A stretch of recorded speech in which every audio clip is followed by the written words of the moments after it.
2020년 6월 20일 성령 강림 후 제3주 로뎀교회 주일 예배 영상 드리겠습니다. 예배로의 부르는 말씀 드리겠습니다.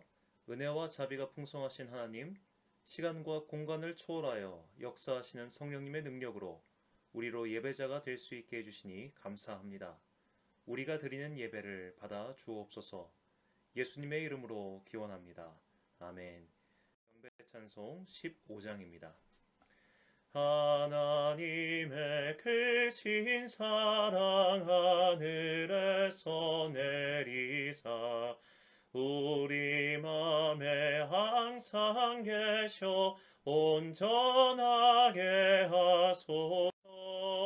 우리 주는 자비하사 사랑 무한하시니 두려워서 떠는 자를 구원하여 주소서. 걱정 근심 많은 자를 성령 감화하시며 복과 은혜 사랑받아 평안하게 하소서. 처음과 끝이 되신 주님 항상 인도하셔서 마귀 유혹 밟는 것을 속히 끊게 하소서. 전능하신 아버지여 주의 능력 주시고 우리 맘에 임하셔서 떠나가지 마소서. 주께 영광 항상 돌려 전사처럼 섬기며 주의 사랑 영영토록 찬송하게 하소서. 우리들이 거듭나서 흠이 없게 하시고 주의 크신 구원받아 온전하게 하소서. 영광에서 영광으로 천국까지 이르러 크신 사랑 감격하여 경배하게 하소서. 아멘. 참회 기도 드리겠습니다. 자비하신 하나님, 우리는 하나님 앞에 모두 죄인들입니다. 하나님의 말씀과 뜻을 분별하지 못하고 세상의 죄와 불신앙에 기울여 허물을 남겼으며 주님의 뜻에 거스르는 죄를 범했습니다. 약하고 무지하여 우리가 마땅히 해야 할 일을 다하지 못한 잘못을 범했습니다. 긍휼과 자비가 많으신 아버지시여, 이 모든 죄를 참회하며 고백하는 저희들이 독생자 예수 그리스도의 십자가 공로로 용서함을 받게 하시고 이 예배를 통하여 새 말씀으로 빛을 얻게 하시며 성령님의 크신 능력과 충만함을 얻게 하여 주옵소서. 예수님의 이름으로 참회의 기도를 드립니다. 아멘. 사죄의 선언입니다. 우리 하나님께서는 진심으로 죄를 고백하는 사람들에게 그 죄를 용서하시기로 약속하셨습니다. 너희의 죄가 주홍같이 붉을지라도 눈과 같이 희어질 것이요 양털같이 희게 되리라. 아멘. 이 말씀에 의하여 우리의 죄가 용서받았음을 확신합니다. 교독문 82번을 함께 교독하시겠습니다. 너희 안에 이 마음을 품으라. 곧 그리스도 예수의 마음이니 그는 근본 하나님의 본체시나 하나님과 동등됨을 취할 것으로 여기지 아니하시고 오히려 자기를 비워 종의 형체를 가지사 사람들과 같이 되셨고 사람의 모양으로 나타나사 자기를 낮추시고 죽기까지 복종하셨으니 곧 십자가에 죽으심이라. 이러므로 하나님이 그를 지극히 높여 모든 이름 위에 뛰어난 이름을 주사 하늘에 있는 자들과 땅에 있는 자들과 땅 아래에 있는 자들도 모든 무릎을 예수의 이름에 꿇게 하시고 모든 입으로 예수 그리스도를 주라 시인하여 하나님 아버지께 영광을 돌리게 하셨느니라. 아멘. 찬송가 312장 너 하나님께 이끌리어 찬양하겠습니다. 너 하나님께 이끌리어 일평생 주만 바라면 너 어려울 때 힘주시고 언제나 지켜주시리. 주 크신 사랑 믿는 자 그 반석 위에 서리라. 너 설레는 맘 가다듬고 희망 중 기다리면서 그 은혜로신 주의 뜻과 사랑에 만족하여라. 우리를 불러주신 주 마음에 소원하신다. 주 찬양하고 기도하며 내 본분 힘써다. 주 약속하신 모든 은혜 내게서 이루어지리라. 잠들고 의지하는 자 주께서 지역하시리.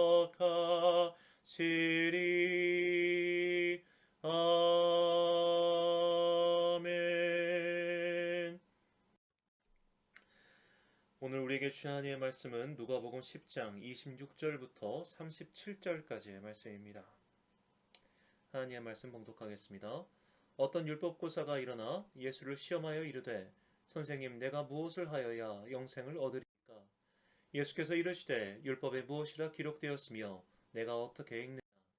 대답하여 이르되 내 마음을 다하며 목숨을 다하며 힘을 다하며 뜻을 다하여 주 너의 하나님을 사랑하고 또한 내 이웃을 내 자신같이 사랑하라 하였느니라.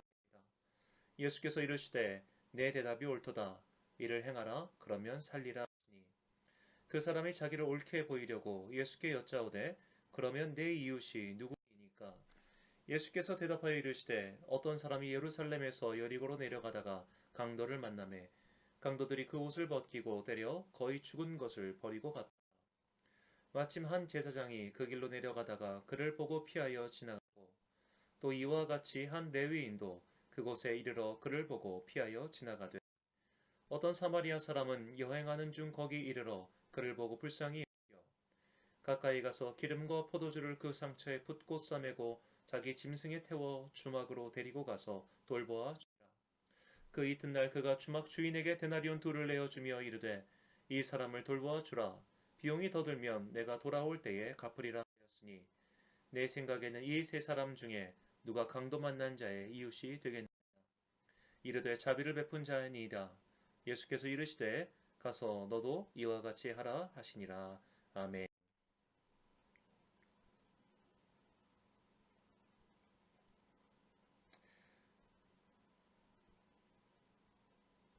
코로나 후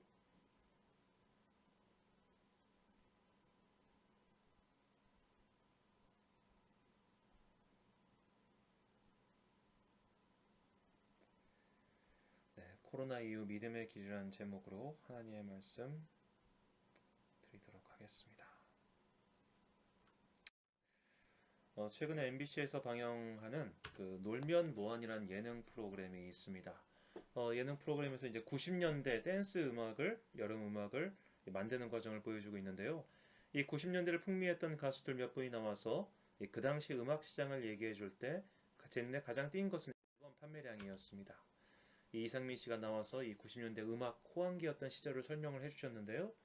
저도 청소년기를 그때 보냈기 때문에 대중음악을 참 많이 들었습니다만 그때는 이 음악 시장의 음악 기술, 우리가 음원을 듣는 방법이 이랬습니다. LP판이 있었습니다. 물론 저 이전 시대입니다만 LP판이 있었고 카세트 테이프 있었고요. 그리고 이제 CD가 나왔습니다. 근데 오늘날에는 이렇게 카세트 테이프, CD, 더군다나 LP판 같은 경우는 거의 찾아보기 어렵습니다. 오늘날의 음악은 대부분 다 컴퓨터 음원 파일로 하고 있습니다. 이 컴퓨터 음원 파일로 이미 기술 혁신, 기술 변화가 일어났기 때문에 더 이상 90년대 과거와 같은 음악 시장의 호황, 그런 보편적인 호황이 더 이상 일어날 수가 없다는 거죠. 이제는 이 시대는 이 기술의 혁신에 맞춰서 음악 시장이 변모해 가고 있는 형편입니다. 이 음악 시장에 대한 이야기를 들으면서 저는 문득 현대 교회도 이와 마찬가지라는 생각이 들었습니다. 왜냐하면 이 코로나19 바이러스 때문이지요. 이 코로나 바이러스는 사람에게 감기를 일으키는 흔한 바이러스가 원래 코로나 바이러스였습니다. 그런데 이것이 유전자 변이를 통해 종족의 벽, 즉 원래 뭐 박쥐나 뭐 낙타나 그런 거 있었던 것이 이 사람에게 감염되면서 전염력이 강하고 폐렴 등 질병을 유발시킬 수 있는 감기 바이러스가 된 것입니다. 이것의 문제점은 예방 접종이 안 되고 치료제가 현재까지 없다는 거죠. 그래서 2003년 사스도 코로나 바이러스였고 2015년 메르스도 코로나 바이러스였습니다. 그리고 2019년 우리는 신종 코로나 바이러스가 발생한 이후의 시대를 살고 있지요. 자, 이 현재까지 나왔던 이 질병관리본부에서 발표 자료에 따르면 현재 치료 및 격리 중인 분들이 1273명이고 누적 확진자가 12,421명, 그리고 완치된 분은 1,868명입니다. 이 사망자는 280명으로 치명률이 약 2.3%에 이르고 있습니다. 이 사망하신 분들, 그러니까 확진하신 분들과 전체 나이대를 보니까 80세 이상 분들의 치명률이 좀 높지요. 사망률이 높습니다. 아무래도 이 바이러스 감기로 인해서 폐렴이나 그리고 기저질환을 일으킨 분들이 쉽게 사망에 이르는 것을 우리가 알 수 있죠. 네. 그리고 이제 70대 사망률이 좀 높고 60대 이후부터는 사망률이 굉장히 낮아지는 것을 볼 수 있습니다. 자, 이 병의 어떤 치명률이 사실 이전에 사스나 메르스보다 훨씬 낮습니다. 낮은 이제 그런데 그것보다 이게 사회를 더 많이 바꿔 놓은 이유가 뭐냐면 이 어떻게 감염이 되는지 모른다는 거죠. 너무나 감염이 빨리 되고 그리고 어떤 경로로 보이지 않고 치료제도 없다 보니까 이것이 많은 사람들에게 사실 공포심을 유발하고 있습니다. 이제는 사람과 사람의 접촉 그 자체가 미지의 공포로 바뀌어버린 이 시대에서 이 교회는 큰 변혁의 시대를 맞이하고 있습니다. 왜냐하면 사람과 만나는 것, 사람과 함께하는 것이 이 교회의 신앙생활의 근간을 이루고 있기 때문이죠. 그렇다면 왜 나머지 우리나라는 이제 기불천이지 않습니까? 다른 불교나 천주교는 이 교회처럼 이 코로나 바이러스의 직격탄 상황을 맞지 않은 것일까? 이 불교와 같은 경우, 불교를 먼저 예를 들어보겠습니다. 불교에서 구원은 해탈입니다. 해탈을 해야 구원에 이르는 거예요. 구원 자체가 열반이라고 하죠. 이 해탈에 이르는 길이 고진멸도라고 하는데 이 불교에서 생각할 때 이 세상의 모든 고통의 원인은 집착으로부터 오는 것이고 이 집착을 멸하는 것, 이것이 해탈이에요. 이렇게 해야지만 열반에 도달한, 즉 구원에 이른다 이겁니다. 이 집착이라는 것이 굉장히 중요한데 불교는 스스로 깨달아서 도를 깨닫는, 스스로 깨달아서 해탈에 이르는 자력 종교예요. 그렇기 때문에 굳이 법회를 가지 않아도, 설법을 듣지 않아도 내가 깨달을 수만 있다면 그걸로 된 겁니다. 그들에게는 사실 부처의 말씀, 부처의 가르침조차 그렇게 중요한 것이 아닙니다. 이 당나라 때 의연선설한 말 이런 말을 했어요. 살불살조라. 부처를 만나거든 부처를 죽이고 조사를 만나거든 조사를 죽여라. 즉 너에게 오히려 집착과 편견을 낳게 하는 그 모든 것들을 네가 타파해라는 거예요. 이 선불교의 되게 중요한 가르침인데요. 이런 식으로 불교에서는 사실 법회가 중요한 것도 아니고 모임이 중요한 것도 아닙니다. 해탈에 이르는 그 과정이 중요한, 해탈이 중요한 거예요. 이런 면에서 참 우리나라의 이 불교가 정말 진짜 불교인가? 이것도 한번 전 좀 약간 회의적입니다. 자, 가톨릭은 그렇다면 왜 이렇게 안 모이고 있을까요? 가톨릭 같은 경우도 이 가톨릭 구원관이 굉장히 중요한데 가톨릭은 천국 열쇠를 교황이 위임받았다. 이게 굉장히 중요합니다. 마태복음 16장 19절에 보니까 예수님께서 사도 베드로에게 내가 천국 열쇠를 내게 주리니 내가 땅에서 무엇이든지 매면 하늘에서도 매일 것이요 내가 땅에서 무엇이든지 풀면 하늘에서도 풀리리라. 이 가톨릭에서는 이 성경 구절을 가지고 주님께서 사도 베드로에게 천국에 들어가는 열쇠를 주셨다. 그리고 사도 베드로가 로마 교회의 초대 교황이다.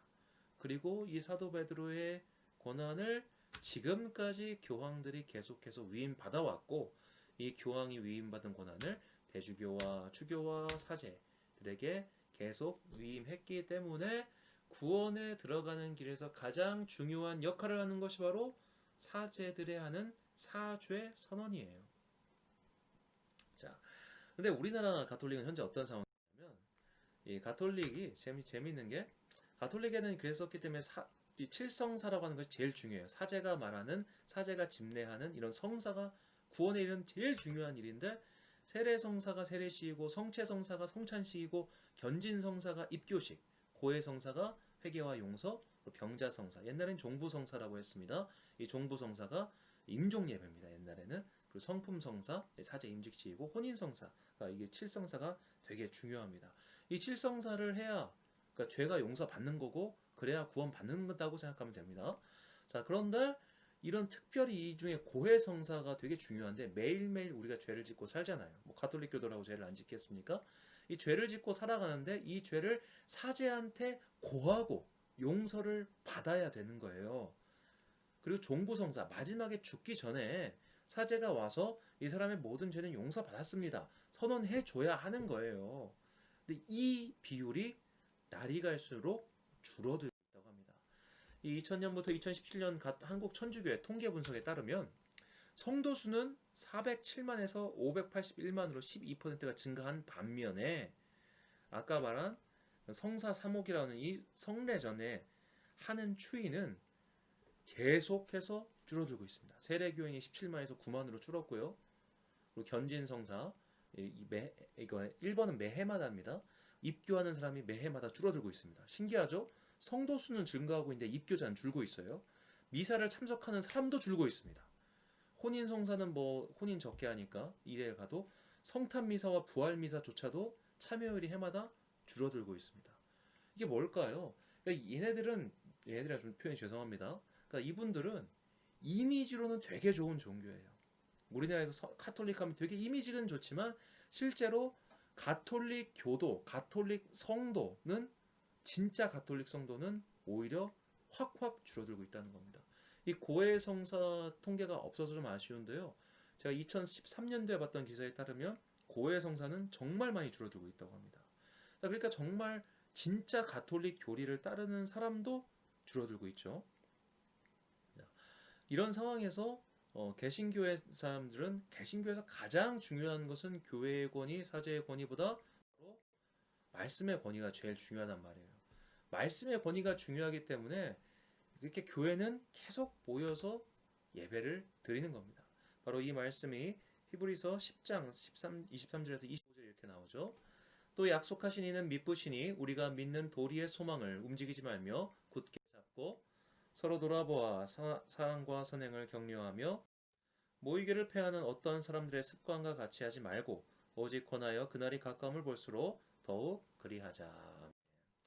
자, 빈센트 반 고흐가 그린 성경이 있는 정물입니다. 자, 개신교회는 교회의 권위, 교황의 권위, 사제의 권위보다 성경의 권위를 가장 높은 곳에 둡니다. 성경에서 모이기를 패하지 말고 서로 격려하고 예배를 드리라고 말씀하셨기 때문에 예배를 드리기에 힘쓰는 것이죠. 개신교회는 공교회의 권위보다 성경 말씀을 더 위에 둡니다. 그래서 개신교회는 교단도 많고 개교의 중심주의가 가톨릭과 비교할 수 없을 만큼 강한 것이죠. 이것은 개신교의 단점이 아니라 성경 말씀을 가장 높이 둔 자들의 당연한 귀결입니다. 물론 이것이 단순한 문자주의로 전락하면 또 다른 바리새인이 될 뿐입니다. 그것 또한 개신교의 사람들이 항상 경계해야 할 부분이죠.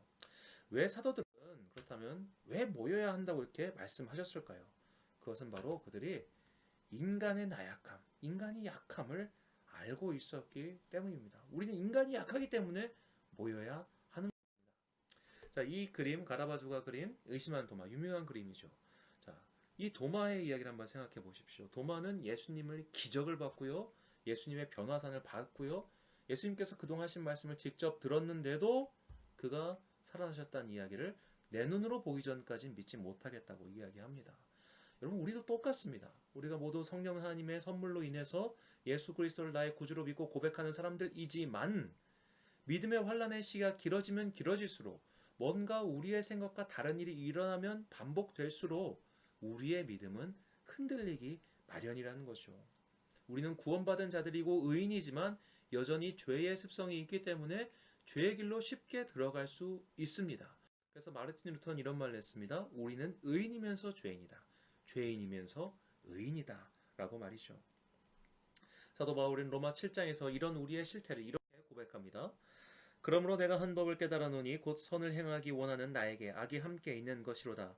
내 속사람으로는 하나님의 법을 즐거워하되 내 지체 속에서 한 다른 법이 내 마음의 법과 싸워 내 지체 속에 있는 죄의 법으로 나를 사로잡는 것을 보는도다. 오호라 나는 곤고한 사람이로다. 이 사망의 몸에서 누가 나를 건져내랴. 우리 주 예수 그리스도로 말미암아 하나님께 감사하리로다. 그런즉 내 자신이 마음으로는 하나님의 법을 육신으로는 죄의 법을 섬기노라. 아멘. 우리 그리스도인도 날마다 이 내면의 죄성과 싸웁니다. 그리고 연약한 인간이기에 자꾸만 죄성적으로 기울고 실패도 합니다.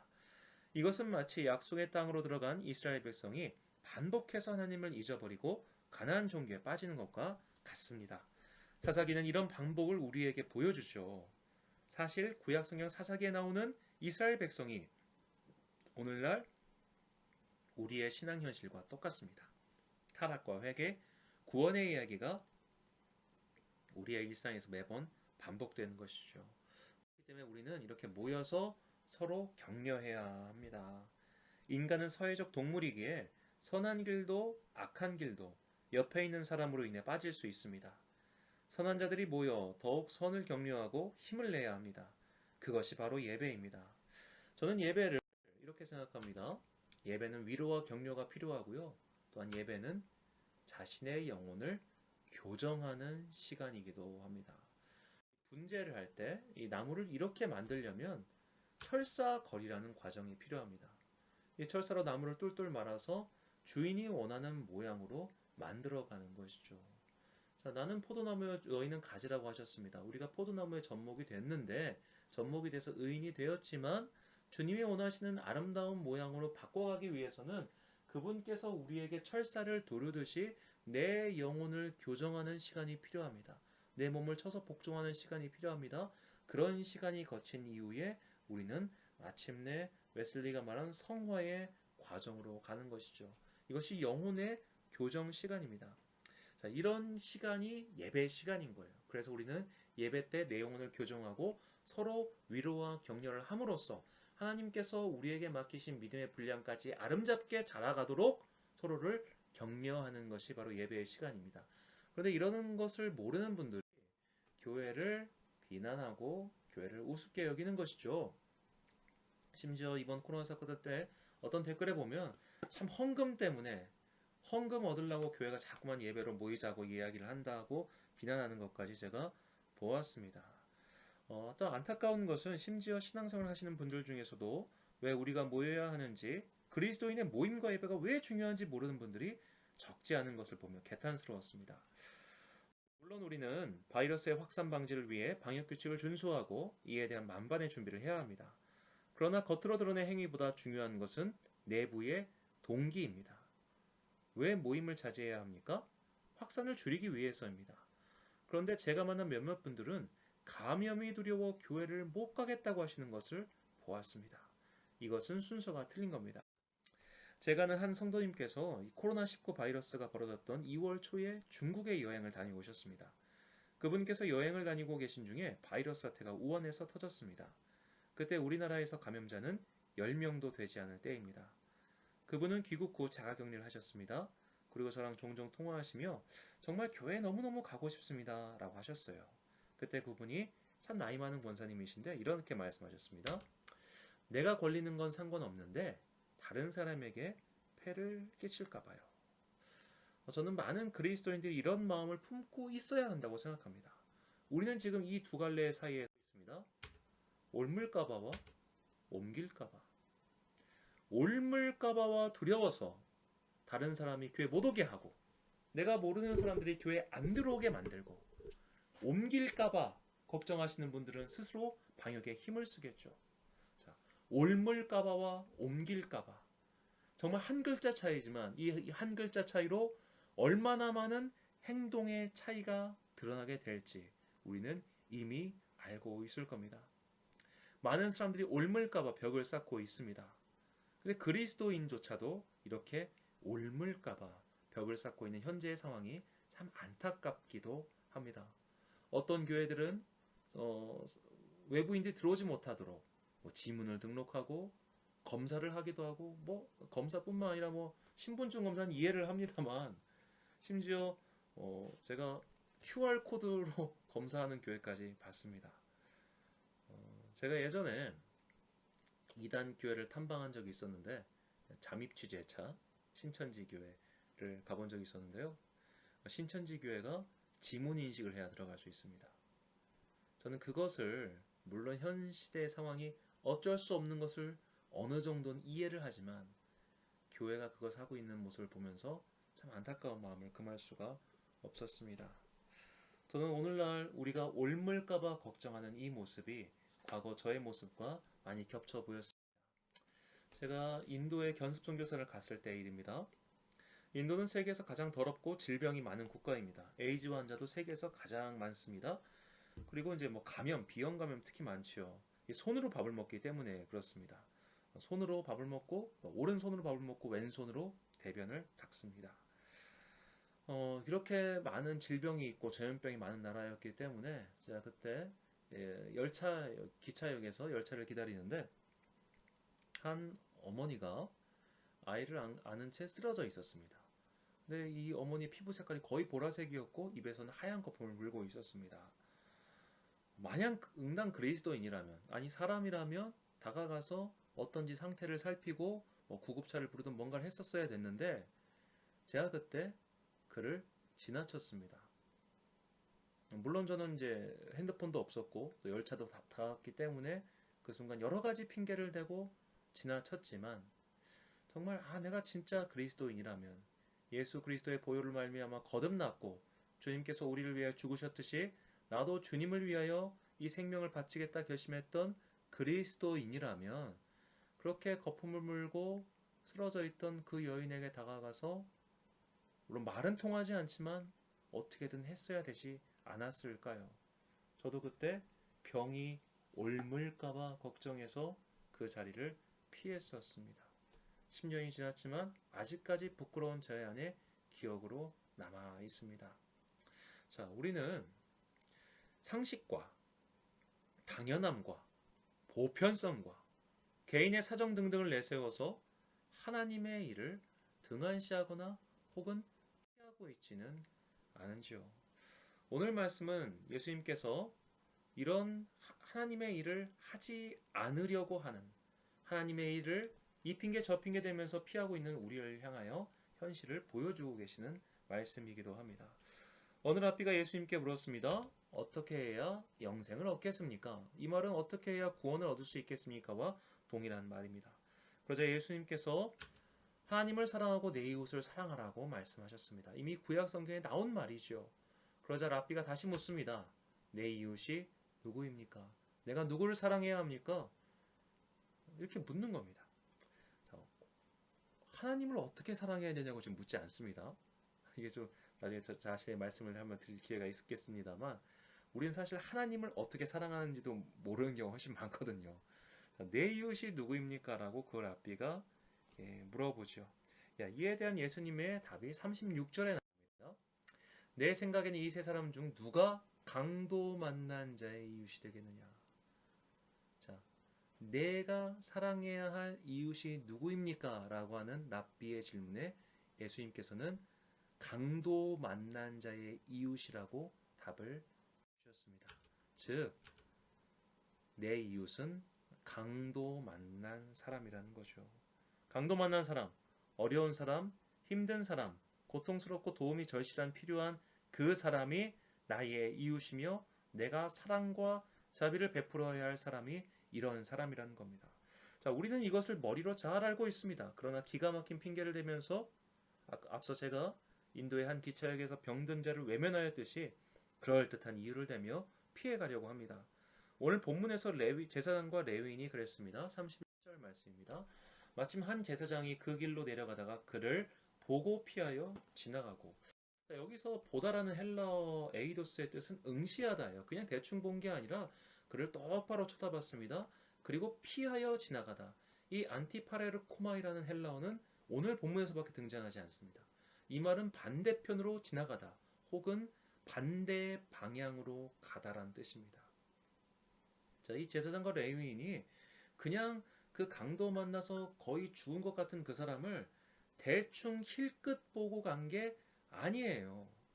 그를 제대로 똑바로 쳐다보면서 그의 상태를 다 보고 있으면서 피하여 지나간 겁니다. 왜 그들은 피하여 지나갔을까요?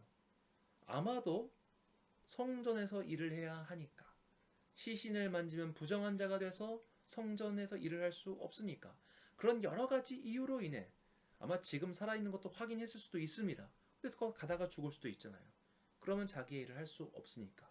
그런 여러 가지 이유를 대면서 그들은 그 길에서 피하여 지나갔습니다. 반대쪽으로 갔습니다. 자, 우리도 이런 사람일 때가 많다는 거죠. 해야 하는 걸 아는데, 해야 하는데 이 핑계 저 핑계를 대면서 반대쪽으로 가는 신앙인의 모습. 이것이 사실 우리의 모습일 때가 너무 많다는 겁니다. 그런데 사마리아 사람은 이렇게 행동하지 않았어요. 사마리아 사람은 보고 불쌍히 여겼다라고 합니다. 자, 똑같이 봤는데 똑같이 응시했어요. 근데 그는 불쌍히 여기다라는 전혀 다른 결과물을 만들어냈습니다. 이 불쌍히 여기다라는 스파랑크 니조마이라는 단어를 우리가 잘 봐야 됩니다. 자, 이 단어는 신약성경에서 모두 12번 등장하는데 이 단어의 주어가 하나님인 경우가 2번이고 예수님인 경우가 9번입니다. 나머지 하나는 바로 오늘 본문의 사마리아 사람이죠. 우리는 이 단어의 용례 속에서 오늘 주님께서 우리에게 하시고자 하는 말씀의 의미를 알 수 있습니다. 강도 만난 자를 사랑하기 위해서, 강도 만난 자를 불쌍히 여기기 위해서 우리에게 필요한 것은, 내 이웃을 사랑하기 위해서 우리에게 필요한 것은 예수 그리스도의 마음이라는 거예요. 사도 바울이 이렇게 이야기하죠. 예수님의 마음을 품으라. 강도 만난 자의 이웃이 되는 방법. 자, 2장 5절 너희 안에 이 마음을 품으라.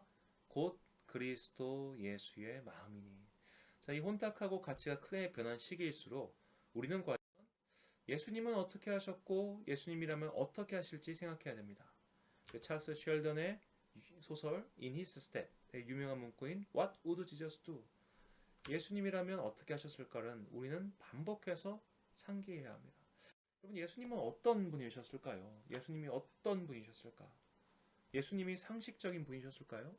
그분은 그 당시 시대의 상식을 뒤엎고 사회의 가치관을 전복시킨 분입니다. 그분은 어쩌면 그 당시 주류 사회의 혼란을 가져왔고 많은 이들을 불편하게 만들었습니다. 우리가 착각하곤 하는 게 예수님께서 예루살렘에 입성하실 때에 예루살렘 주민들이 나와서 호산나를 외친 게 아닙니다. 함께 따라갔던 갈릴리 사람들이 외친 겁니다. 예루살렘 주민들에게 예수님의 입성은 혼란과 짜증이었습니다. 예수님은 정치 지도자가 아니셨습니다. 예수님은 그보다 높은 비전을 제시하셨습니다. 온 인류의 그들의 마음속 깊은 곳에 있는 영혼의 꿈을 자극하는 높은 비전을 제시하신 것이죠.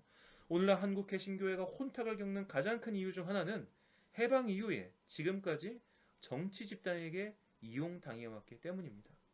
우리는 이 시대에 왜 예수님께서 가이사의 것은 가이사에게 하나님의 것은 하나님에게 라고 말씀하셨는지 잘 생각해 봐야 합니다.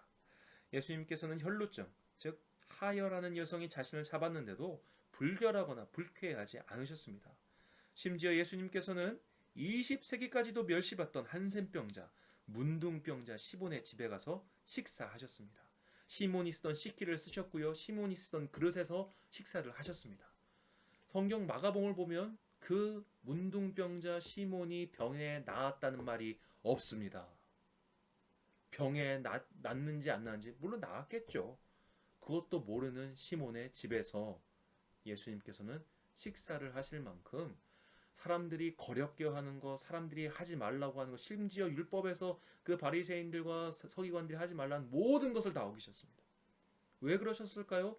그분에게는 정말 사람의 뜻, 사람의 상식, 사람의 가치관이 중요한 것이 아니라 하나님께서 그 말씀 속에서 드러내고자 하셨던 그 의미와 뜻이 가장 중요하셨기 때문입니다. 이렇게 우리는 예수님을 알고 예수님의 정신을 알고 예수님의 마음을 알아야 변화할 수밖에 없는 이 코로나 이후의 시대에 신앙을 지킬 수 있습니다. 사랑하는 영혼의 동반자 여러분, 우리는 안타깝게도 공포와 배척의 시대를 살고 있습니다. 심지어 교회조차도 예배당의 문을 걸어 잠그고 외부인을 통제하고 배척합니다. 예수님께서는 와서 보라 라고 당당히 말씀하셨는데 우리는 이제 이단들처럼 출입 명부를 만들고 누가 왔는지 저 사람은 누구인지 정체를 밝히라고 독촉합니다. 공포와 의심이 전염병처럼 퍼지고 있는 그리고 앞으로도 그렇게 될 시대 속에서 우리는 예수님의 마음을 가지고 살아야 합니다. 고아와 과부, 나그네를 선대하라고 말씀하셨던 하나님의 뜻을 온전히 실천하신 예수님을 따라 공포와 의심, 배척과 편가름의 시대를 넘어선 믿음의 길을 가는 우리 모두가 되시길 주님의 이름으로 축원합니다. 기도하겠습니다. 사랑과 내가 풍성하신 아버지 하나님, 앞으로 우리가 어떻게 신앙생활을 해야 할지를 가르쳐 주셔서 감사합니다. 의심하고 배척하는 시대입니다. 편을 가르고 서로 자신의 안위만을 먼저 생각하는 시대입니다. 이럴 때일수록 그리스도 예수의 마음을 품고 살 수 있도록 도와주옵소서. 성령 하나님께서 우리 안에 예수의 마음을 선물로 주셔서 이 시대의 강도 만난 자들의 이웃이 되는 참 성도들이 되게 하옵소서. 코로나19 이후 이 나라가, 이 세계가, 이 교회가 어떻게 될지 우리는 다 알지 못하오나 어려운 시기를 극복할 수 있도록 지혜의 영을 각 사람에게 부어 주옵소서. 예수님의 이름으로 기도합니다. 아멘. 찬송가 455장을 찬양하겠습니다.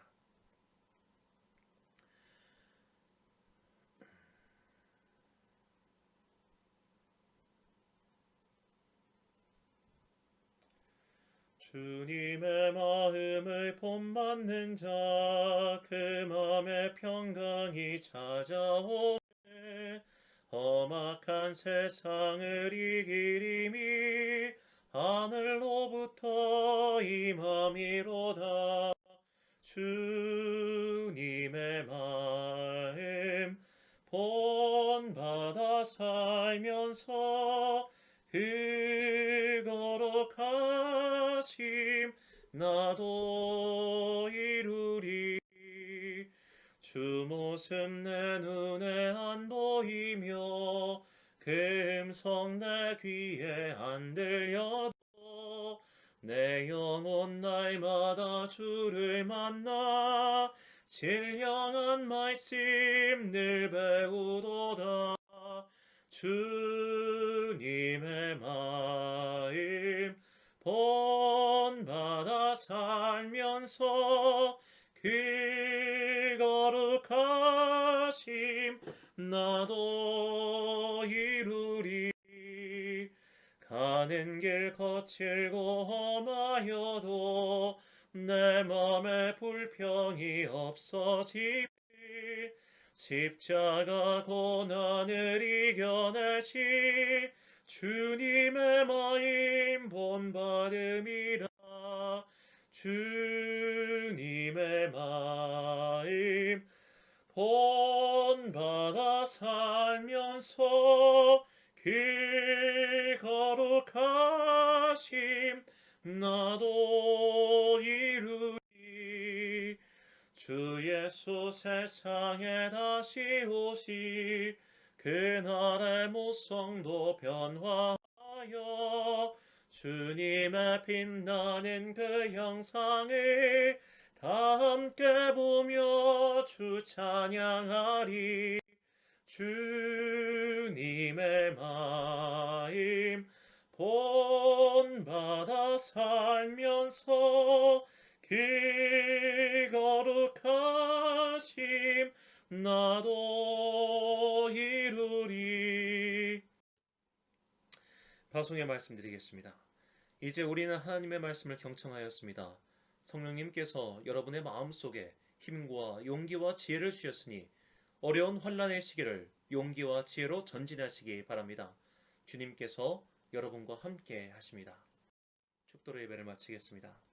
지금은 우리 주 예수 그리스도의 은혜와 하나님 아버지의 무한하신 사랑과 성령님의 교통하심이 이제 그리스도 예수의 마음을 품고 강도 만난 자를 내 이웃으로 삼아 사랑하리라 다짐하는 귀한 자녀들 머리 위에 지금부터 영원까지 함께 하시길 간절히 축원하옵나이다.